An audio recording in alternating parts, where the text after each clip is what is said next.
Good afternoon and welcome to Janet Palmtag, legislative candidate from District 1. Thank you, Janet, for joining us for our virtual legislative candidate meetings. My name is Gina Ragland, and with us today are lead AARP advocacy volunteers, Susan DeCamp, Bob Lassen, and Mike Barwig. Emily Wick is also joining us from the AARP state office.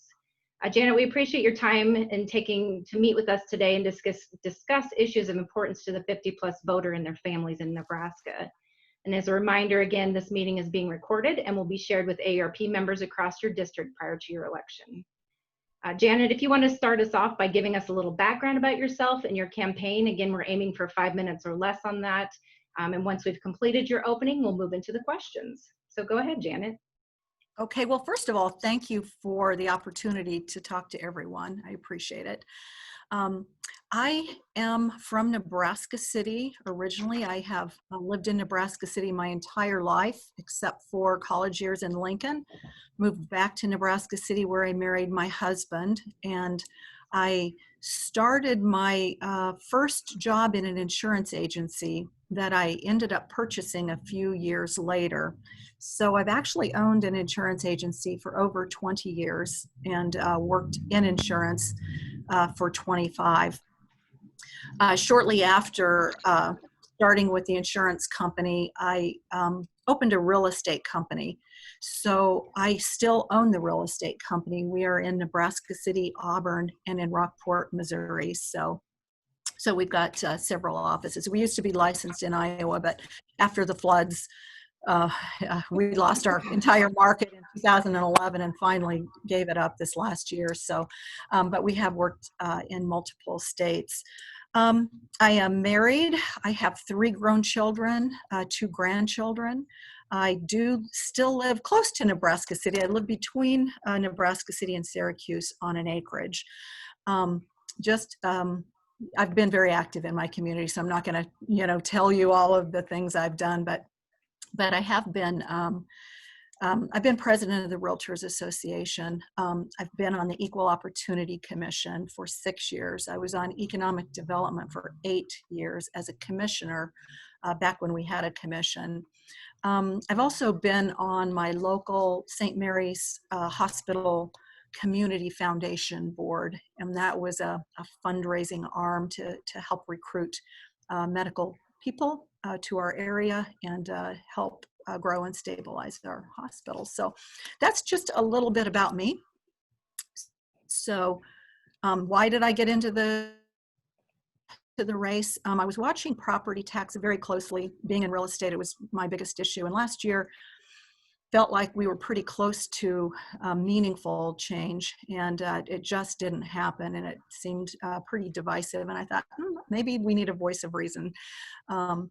But also, I have a friend who owns nursing homes, and we had constant conversations about his business and her business and what was going on that was so frustrating. So when I did decide to run, the very first thing I did was visit nursing home administrators and collaborate stories, and learned very, very quickly the problems there, which I'll save for your question later. But that's me. It's a very interesting race. Some of you may have heard, but we are getting the record set straight and getting positive information to people and facts. And we've really, really made a huge change over the summer. So we're feeling really good going into the general election. Quite excited about our polling numbers. Great. Anything else, Janet, you want to add, or? Take any questions at any time. All right, perfect. Well, it's a great segue then. As I said, we have volunteers around the table that are going to ask the questions. We have provided you with a set of 3 questions pertaining to the 50 plus in Nebraska. Again, we've allotted 5 minutes for each of those questions. And our first question today comes from Mike Barwig, and he's going to talk about helping people stay in their homes and communities. So go ahead, Mike.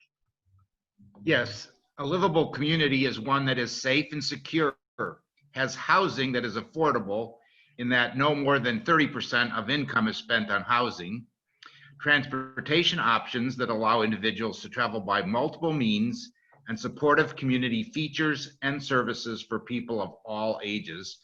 allowing people to remain in their communities as they age. What steps will you take to ensure all Nebraskans have access to livable communities? Well, I've actually been doing that for decades, trying to help with housing, and we are an aging community. I think across the state, our numbers are trending too heavy on the aging side.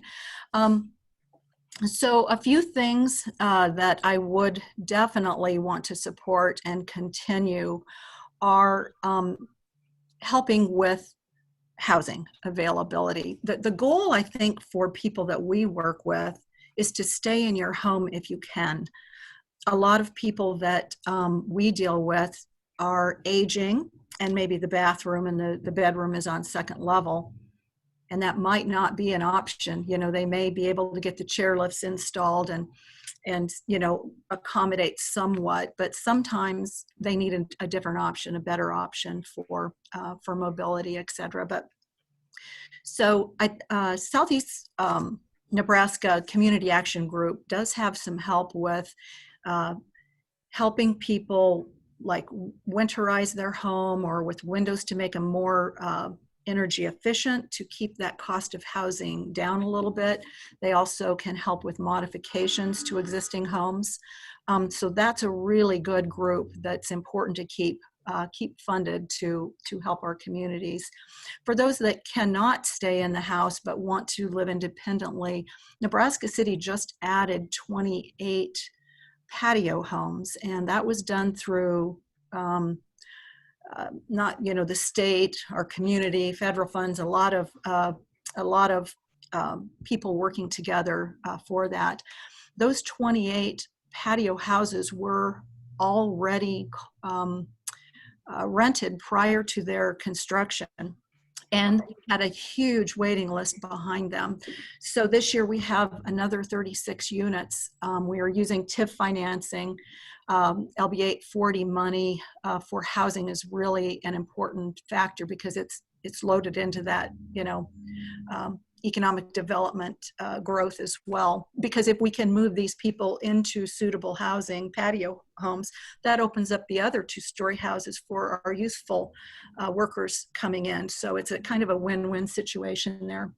So USDA grants, loans, and then communities working together to help with infrastructure. It just really takes a compilation of people and resources to get that done. And I'm really quite proud that that's happening in Nebraska City. So that's one thing. As far as transportation, any small community in rural Nebraska struggles with transportation, but we have a handy bus that takes our people to the grocery store, to the theater, to the art gallery, you know, to, you know, different events around town. We need to keep that. We need to fund that. We need to keep people integrated with our communities. It's what keeps our families and our communities strong. Broadband, of course, is gigantic for rural communities, no matter where we are at. My actually very best friend is 94 years old, and he lives alone, and thank goodness he has stable broadband, especially throughout COVID. Of course, he's at risk, but he is able to Zoom with his family, all of his children, who are all in their 60s or 70s now, through Zoom. And it is so important to him to have that community and that connection with his family. And as well, you know, the telehealth, thank goodness for them opening up reimbursement.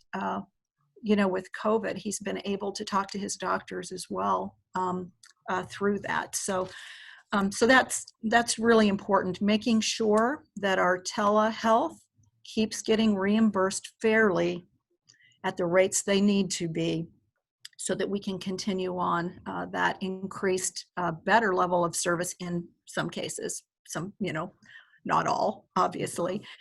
So broadband is really important, and then being able to continue with the reimbursements into perpetuity, because I think it's the way of the future. Also, you know, I'm looking at homestead exemption numbers pretty closely to make sure that we stay in line with that, because taxes is a huge, huge burden on retiring people. Just walking the district, talking to different people a few years getting ready to retire, I've heard multiple times, hey, I'm going to move just across the river over to Missouri because taxes are 80% cheaper than Nebraska. So we really don't want to lose them because we want to keep them in our community, but we need that expanded tax base as well. So, so that's a big component. Taxes affect absolutely everything. So, do you have any questions for me, Mike, other than what I've mentioned? No, I think you hit on a lot of good points there. Great. Okay. Thank you, Janet. And our second question now will come from Susan DeCamp, addressing health, caregiving, and home and community-based care. Go ahead, Susan. Hi, Janet. Nice to have you with us. Thank you. Caregivers help older persons live independently in their homes by providing assistance with things such as dressing and bathing and performing medical and nursing tasks like administering medication, etc. Caregivers often provide these services with little or no training and also little or no pay. So with that in mind, I have a two-part question for you. If elected, would you support helping caregivers with things such as paid leave, respite services? I know you've already mentioned telehealth, and then access to education and training. And then secondly, how would you protect or expand paid services and supports, as well as financial security that allows more seniors to live independently in their homes? Okay, well, let me just start by saying my mother, Del Rosa, had health problems a lot of her life. We moved her from her home that was not suitable for her to the patio home where she was receiving some of those services. She was also in a nursing home for a while and ended up the last 2 years on and off living with me at my home between Syracuse and Nebraska City. So at that time, this was pre-COVID, I had a pretty stable broadband connection, thank goodness. So I was able to do much work from home while taking care of Del Rosa. I will tell you that the first part, we just had the home health care. And the people that came to help me, and again, I was a kind of a primary healthcare provider, but the people that came to help me were an absolute blessing. And yes, they were unskilled, but I could not have done it without them. And it was a miracle to have them come twice a week to help with Mother. It is a part of our healthcare community. It is no different than the healthcare that we received when Mom was at the nursing home. Great help getting her, bathed and taking care of wounds that she had and other issues. The help with medicine. Now, this is coming from, sibling with a law degree, sibling with a master's degree, sibling, super highly educated business person. We had so much trouble controlling Mother's meds. It was crazy because it would change and then her symptoms would get off balance. And so we used those healthcare providers, skilled and unskilled, every day, and it was invaluable. But we were getting the exact same service at our home as we felt that we were getting in the nursing care. So those people need healthcare benefits themselves. They need to be paid fairly. They need to be treated just like we treat all of our employees with vacation time and all of the benefits that go with that. I do not see a distinction. What I do see, however, was the problem of that worker getting to my home It was a 15-minute drive one way to get to my home. So that's a half an hour for that employer that needs to get reimbursed for that employee if we had been on Medicaid. So I want to make absolutely sure that in rural Nebraska, that those nurses and those unskilled providers, whoever works for that company, are getting properly reimbursed for the time and the distance that are involved in providing care for Del Rosa, which was, I was so grateful, you know, to be able to provide that, but it was a big task, and I know firsthand what people go through to do that. So as far as that was your financing portion of it. So anyway, I will learn a lot more about that, I'm sure, on the healthcare provider side of that once I do get elected and get in. But I will tell you, I'm for 100% taking care of those people and taking into consideration the rural Nebraska aspects of that. So not just small town, but half of the people in my district live on a farm or an acreage like I do. So it's a big concern when you have to drive maybe an hour. An RN might have to drive, you know, an hour, and that is a highly paid, highly skilled person on the road. So so you have that time and distance to, you know, the cost of transportation as well as the cost of the downtime of the professional or worker. Okay, I won't harp on that anymore, but I'm very sensitive to that. As far as education and training, again, this is a partnership with our state and our communities and counties, but Southeast Community College has a program for nurses in Falls City right now where they are training healthcare providers, and it's fantastic from the economic development aspect in being a feeder for our healthcare providers and our hospitals. And their people, a lot of the people attending those schools are from the area, so we hope that they will stay in the area. I've spoken to several students in that nursing program, an LPN that wants to be an RN. She's got 2 kids, a single mom, you know, working at a nursing home, but she's able to get that advancement. So the trickle down is tremendous for our communities, but it's a way to help keep workers in our area. So I guess to answer your question, we need to partner with our community colleges, with maybe Peru State College, who's in our district. We have to look at things as a big picture, not an individual issue, but that education and workforce development going forth will be a gigantic issue. And I think we're off to a good start, but we've got to support these programs. When I was on the St. Mary's Hospital Foundation, we implemented education college cost reimbursement plans for workers. If they came to our hospital and stayed for, 3 years, every year, we'd pay a third of it off. And then by that time, they'd established some roots if they weren't from the area, or they had grown their roots even deeper into our communities if they were already here. So we felt that was a good program that should go on for a long time in our communities, especially given where we're at right now. So does that answer your question? Great, wonderful job. Thank you for highlighting so many areas. Well, the Del Rosa factor is real fresh on my mind. So anyway. Thank you, Janet, for answering that second question. Our third question now will come from Bob Lassen on nursing facility quality. Go ahead, Bob.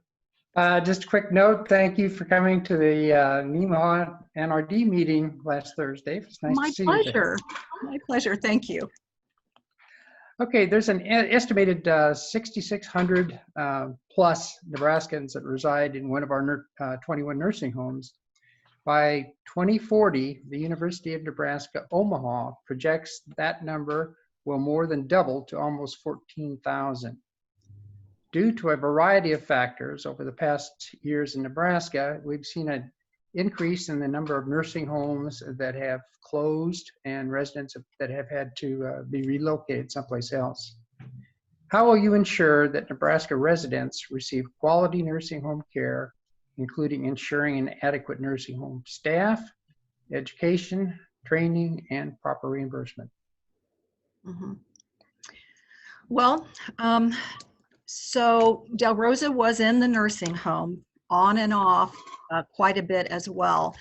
And again, her preference was to be at home, but it was not possible given the level of skill that she needed at the time. This was before she moved in with me.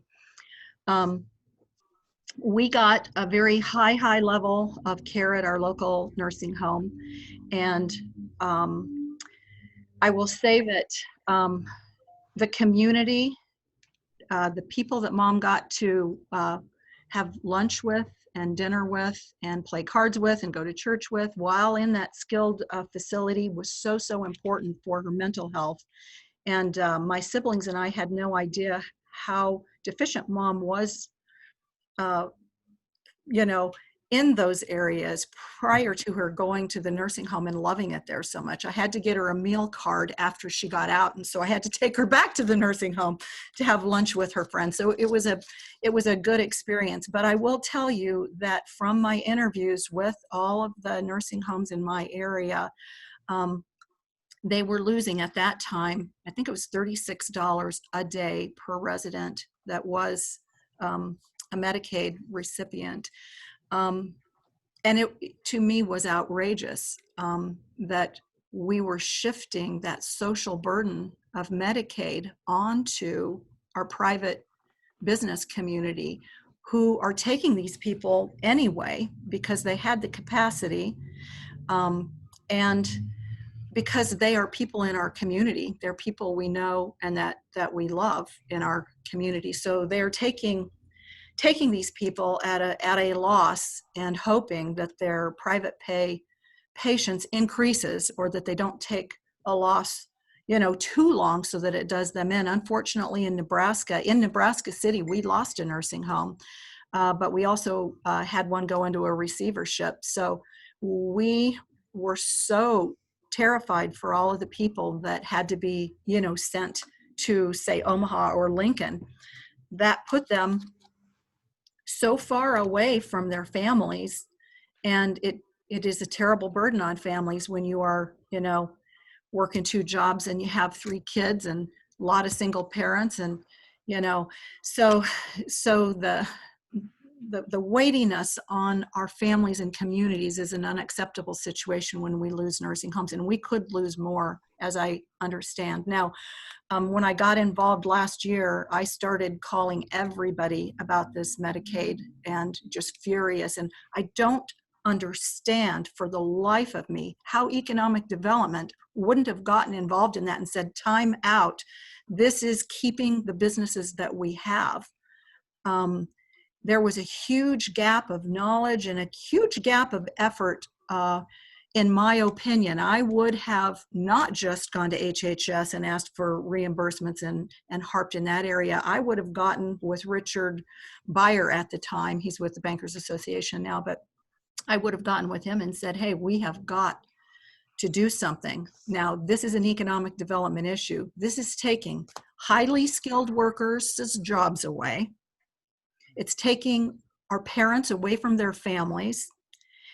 It is costing all of the products and all of the food these nursing homes are buying, and all of the supplies that they're buying and jobs they're providing, and to lose all of that and destroy our communities along the way, it was outrageous to me. So I would have brought in not just HHS and the reimbursement thing. I would have brought in the big guns from the state chamber and everyone I could have mustered up. And in fact, I am prepared to do that if we don't get some fairness. Now, I know that the numbers are going to change, where we're going to have a bigger amount of aging people into our facilities, which will help them with private pay. But then what's going to happen with the Medicaid recipients? We can't let those people fall to the wayside. So I'll be an extraordinarily reliable partner with these issues. And given the Del Rosa factor, my mother, who's been through every stage of the process that we have talked about, I do know firsthand. Have I answered all your questions?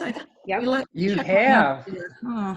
And thank you, Janet. Those were great answers to the questions. And we're coming to the end of our meeting, but before we do close off, we always want to offer our candidates final minutes to offer any closing thoughts or comments that you might have, or messages that you want to spread to the constituents that you're working for or representing. So with the final about 3 minutes that we have remaining, go ahead and the floor is yours. Mm-hmm. Well, first of all, thank you. I would absolutely love to work with your organization. I promise to be an advocate. It would be an honor to have your help in any way, endorsement or any other help that you could provide for my campaign. I don't just say I'll be a great advocate. You have my promise I will be. It's close to my heart on many levels. So thank you again, and happy to answer any other questions you have after the meeting. If you do, send me an email or just give me a call. So thank you. Thank you, Janet. Again, thank you for taking the time to spend with us today. We wish you the best with your campaign, and thank you again for meeting with AARP. You bet. Thanks. Thank you. Bye. Thank you.